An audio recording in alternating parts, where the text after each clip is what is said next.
Good morning, everybody, and welcome to our member briefing event. Today, focused on the future of workspace and what's next for flexible office space.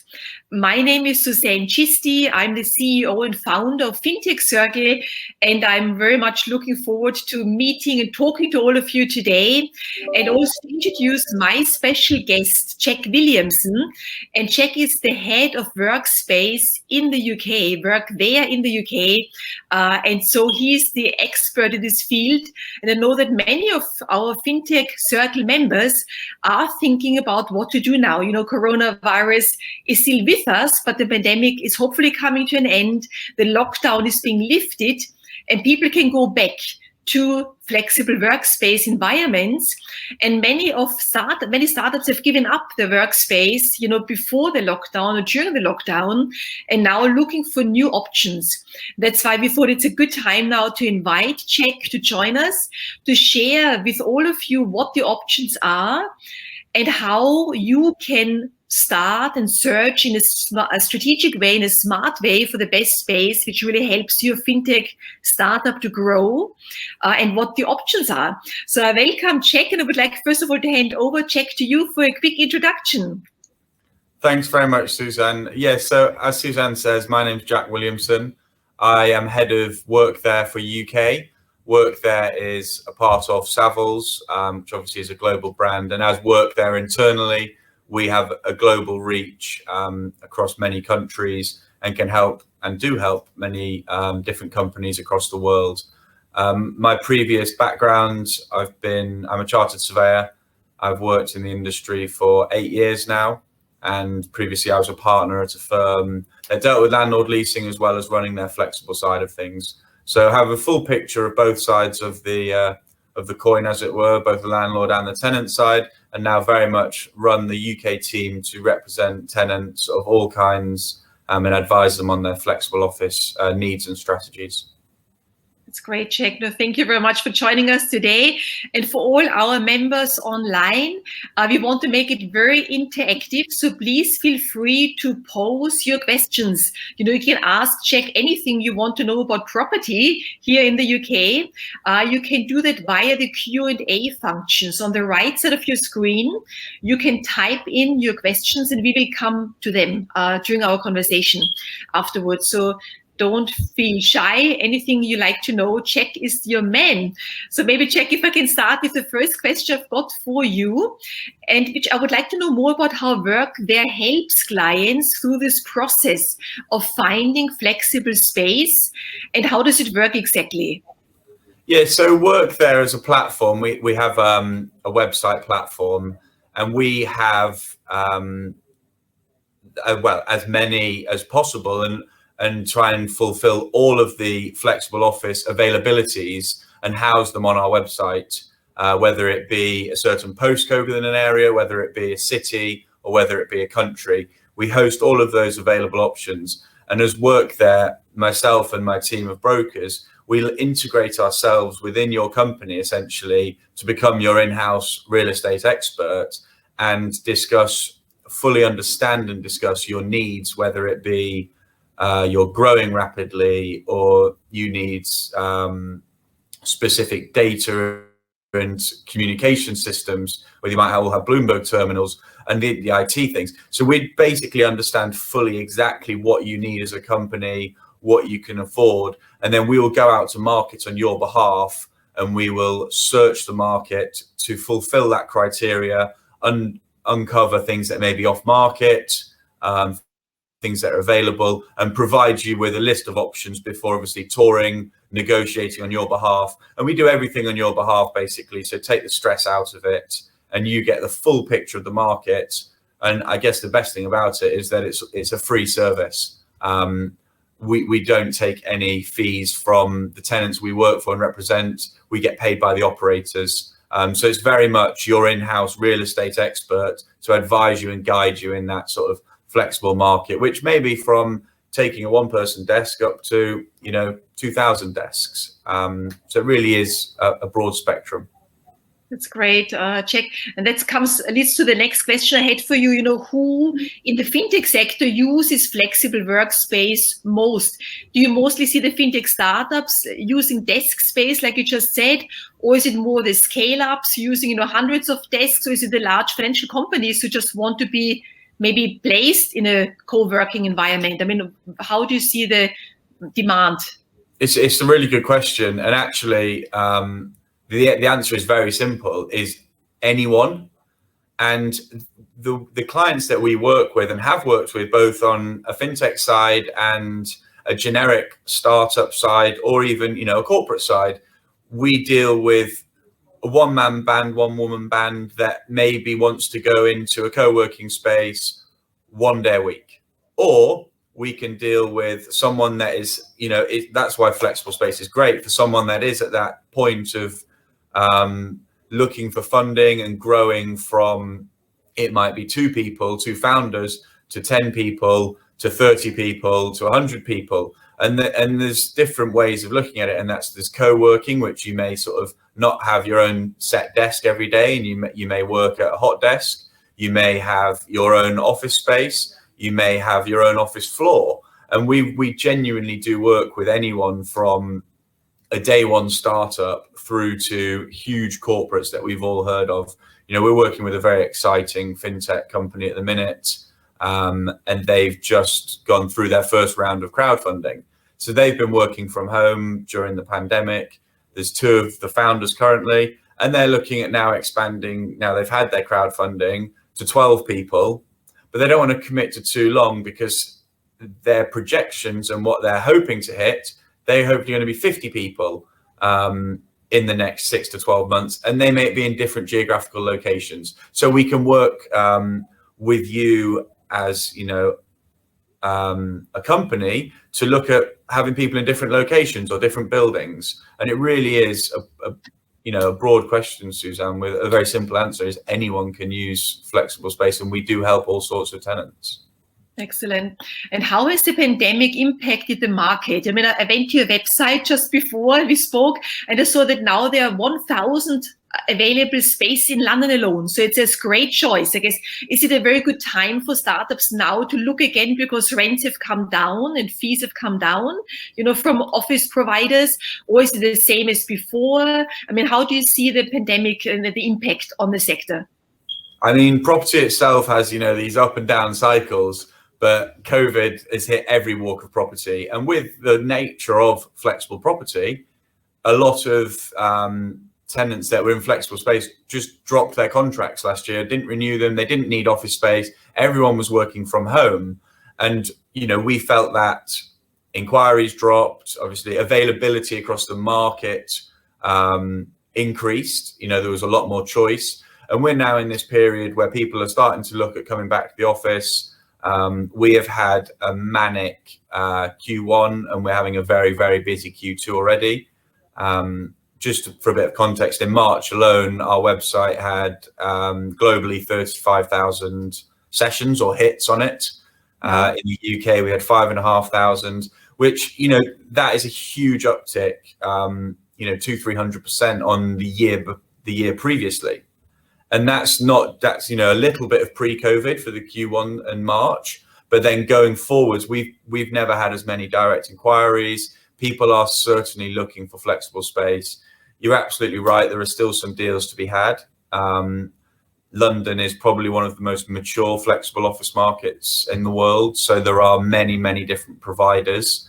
But for example, we saved a client 48.5% versus the list price just last month. And there are some deals to be had. Then, you know, they're not all like that, but we do tend to add a lot of value, whether it be a 10% saving or a 20% saving. I'd say now is a great time to look, because not only are you having people that were traditionally in flexible space, but actually people that are not quite sure whether they want to commit to another 5-year lease or a 3-year lease are also looking. So it's becoming slightly more competitive, but equally that availability rise during the last 12 months is sort of balancing that out. That's great. And what are the trends you're seeing in the market check globally and also in the UK? I think the main trend, just touching on what I just said, is that I think traditionally serviced offices weren't seen as a glamorous way of working. Having a 25-year lease was sort of your stake in the ground of, we're a mature business. And I think even over the last 3 to 5 years, that's really changed. And many companies are, using a flexible model, either alongside a conventional model or using it to enable them to have that flexibility, whether it be on space use, growth. The growth goes both ways as well. You may shrink in numbers at times and then grow again. And to have that flexibility, I think, is really key. And the trends on that really are the people that have been using flexible space in the last 2 or 3 years are probably using it even more so and growing, whilst also more mature businesses, scale ups, enterprise companies and global corporates do tend to have memberships and contracts with Flex Workspace, because it allows their whether it be a project team, whether it be staff in other areas that aren't necessarily wanting to travel into a CBD, that ability to have a choice of a workplace that's not their home, but it's not their core office. So I think going forwards, that will continue, and actually the two markets of the conventional and the flex markets will begin to merge more. Yes, that's a good thought. I just see we've got questions coming in from our audience.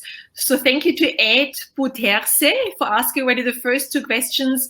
I read it out to you, Jack. So Ed asks, how do you cover European and worldwide opportunities?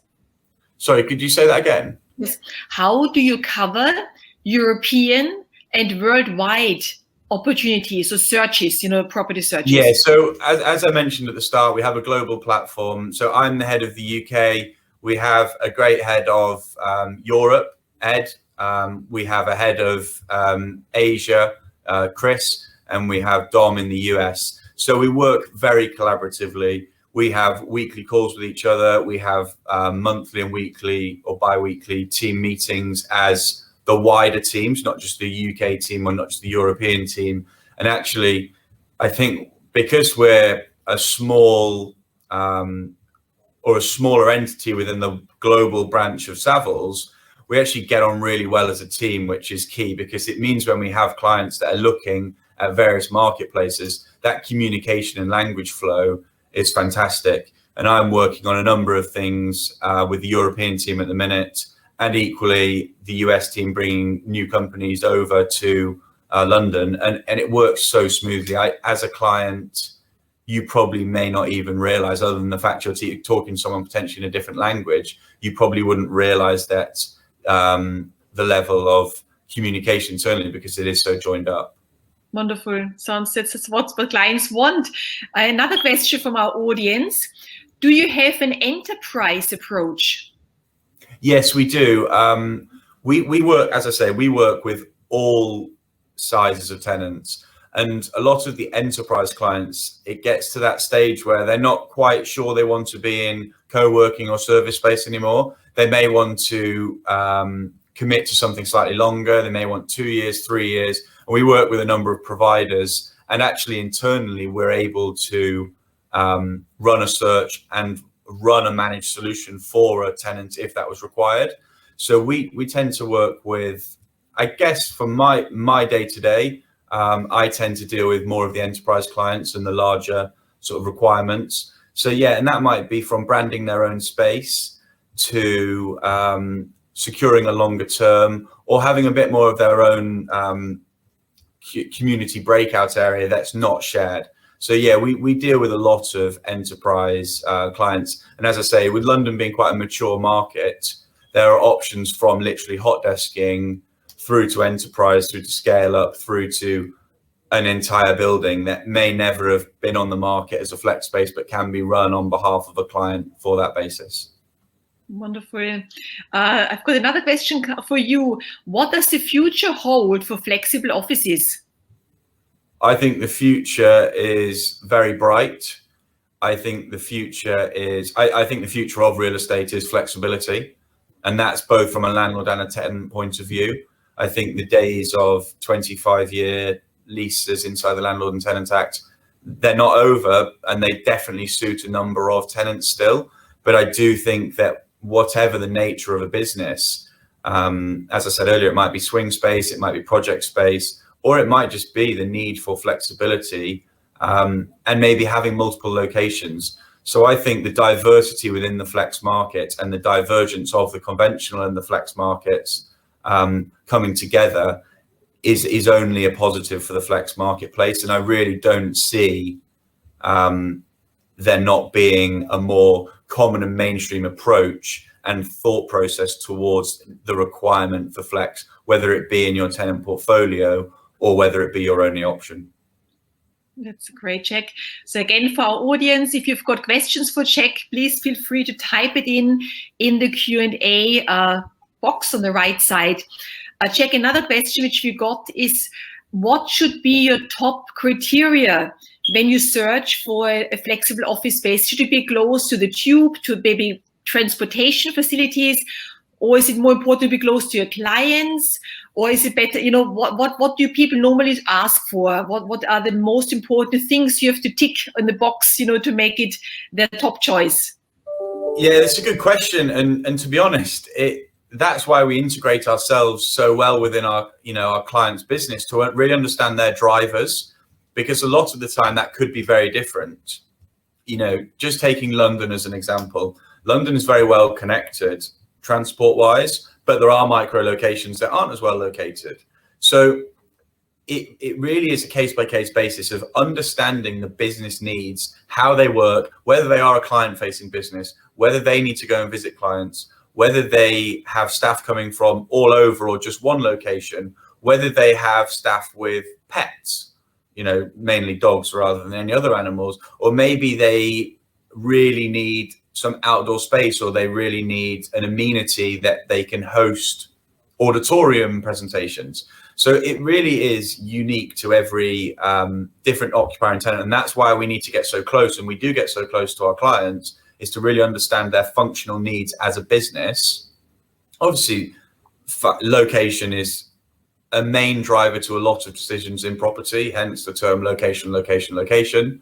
I think pricing obviously comes into it, but we try and look almost less at the pricing, because we're confident that we can find something that fits without a client needing to worry about us not suiting their budget. Obviously, we need to be realistic with these things, but actually it's individual businesses may have individual drivers. But you're absolutely right in pointing out things like location, maybe flexibility for growth is quite a common question that we have. The ability to have either a global network or various regional offers for those providers, and all sorts of things, down to having their own extra security and their own branding on the floor. Yes, very important points as well. And another question we had is, how much does it take? How long does it take, before when clients, when a fintech company says that's our wish list, and then how long does it take before you come back with a short list? If these are the top 5 opportunities for them to look at. Honestly, if you rang and said we would like to have a look at one desk in Edinburgh, we'd like to view it today and we'd like to sign later this afternoon, genuinely, that could happen. For the larger side of things, maybe sort of 10 desks plus, we essentially, our team, I'm very lucky, the team I work with and the team across the globe are very proactive. Everyone's very hungry. So we tend to get a requirement in and it's responded to within hours, sometimes minutes. And on that basis, we then try and actually arrange a phone call as quickly as we can, or a video call or a meeting, whatever it may be at this current time, to actually really understand the requirement, because we want to be sending the best possible options that work, rather than getting a couple of vague points and being way off the mark. So that whole process might take a couple of days to have the initial interaction, a conversation and a schedule across and organized viewings, or it could genuinely happen within 24 hours. It depends on the nature of the requirement, but the nature of the flex market, and that's why we need to be so on top of our game, is to keep up with that pace. And we need to make sure that we're providing tenants with that information as quickly as they need it. But once we have the information, we'll go out, we'll turn a search around, we'll present it as a presentation with various different options. We may throw in a curveball option or a wildcard option that we think it's a bit off, but having had a conversation, it may suit you. And then from there, we'd arrange viewings, second viewings, we'd be negotiating on your behalf. And once you've agreed all the salient points, they're very short form contracts, which is, again, sitting in the nature of the flex market. So we're happy to, we run through those and take you through to the signing of that. So it can be a very, very quick process. That's excellent, Jack. And I think you mentioned at the beginning that the service for fintech companies is free because you get paid by the operators, which of course is great. And on top of that, you help them negotiate the contracts and the rent to pay. And at what stage do you start negotiations? Is it normally when the top three remain, and then you start the negotiation process? At what stage? And also the question was, how much can you negotiate? How do you know that you don't ask for too much? I guess that's where your market knowledge comes in. Yeah, exactly. And that's where we add value. In theory, it shouldn't really be a hard sell. We're integrating ourselves into your business. We're taking away the pressure of finding you an office. We're negotiating we're doing everything on your behalf, and it's free. I'd say with regards to the negotiation, we obviously know roughly the pricing of most buildings in our markets, and that's globally as well as UK focused. We would have a list price, and sometimes you get a list price across, and you ring them back and say, "Come on, I'm not sending this across. What can you do?" And it really, the whole way through, we're advising, maybe not formally negotiated with the operator, but we're advising the tenant, we think we can get this. So let's say you had a budget and it was £50,000 per month. We might send you a load of options that say 60,000 per month on it, but that's a list price, and that's very much not something to be put off by. We will likely still beat that budget. And I think on average last year, between 15 and 20% was the discount on list. As I say, I did a deal the other day that was 48.5% off list. That is an anomaly. Sometimes it might be 10%, but I can guarantee you almost that if a client goes direct, and even if I then went with the same criteria to an operator we know with a confidential requirement, even that list price would probably be 5 to 10% higher for the tenant going direct, which is wrong. But it has happened in the past. And I think that the negotiations are always sort of ongoing in the background, because where something should end up. And we would never try and put something in front of someone if they said they had a budget of £50,000 a month. We wouldn't put something that's £200,000 a month in front of them. It just wouldn't make any sense. And equally, there's some real steals in the market. They might be off market, or we might know about, and we'd put that in front of them. At the end of the day, we're trying to get the best office space for the best price for our clients, being the tenants. Great, very useful and well done. I must say, the process sounds super sleek and very well managed. Just looking through the questions here, we've got a final question coming in from Ed. And he says, if you can explain more the trend, or is there a trend towards suburban areas? Yeah, there really is. And that, I think, we maybe don't know the full extent of that yet. Certainly a lot of the UK, Europe, the US is still under a form of lockdown. 21st of June is the full sort of release for the UK, for example. And on that basis, a lot of people still haven't been coming into the offices, whether they haven't felt comfortable, whether they are sticking directly to the government guidance, which is work from home unless you can't. But I think definitely going forwards, there's going to be this split. And there's a lot of people talking about 3 days in the office, 2 days from home, vice versa. And I don't think anyone's quite sure what that looks like yet. But equally, people may not want to work. They may not want to travel into the CBD, as I mentioned earlier, to go to work, but they may equally not want to work from home. So we've been talking about sort of a hub and spoke way of working, which maybe you have your sort of central office. And I'll just use London for a very simple example.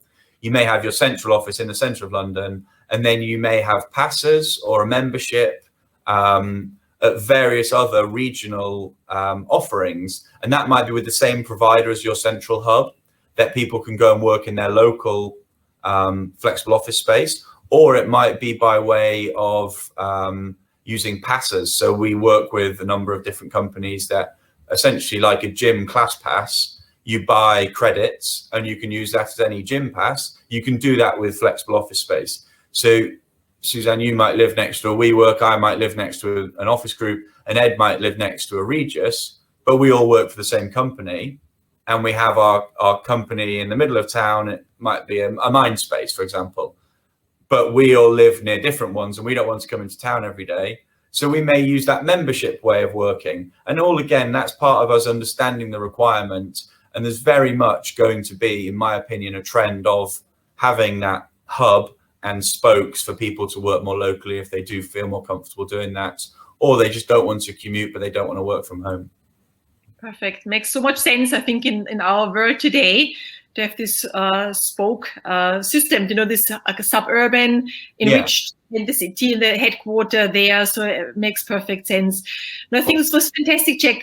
I learned so much myself just talking to you, and I'm sure our members did too. So thank you very much, for joining us today for our member briefing. We've got now in front of all of you the contact details, how to get in touch with Jack directly at Workthere. And of course, I also invite all our members who will join and watch this video at a later stage to get in touch with you, Jack, to find out, what you can offer them, and to hopefully help them now moving back into office space if they need to, and give them the best options they have got, in the London and global market, in fact. So, yeah, Jack, thank you. In those global markets, and thank you very much for having me. And thank you very much for the audience for all the questions we've had. It's been a real pleasure. Yes, thanks very much, Jack, and hope to see you very soon. Take care. Thank you, you too. Thanks all. Bye. Thank you.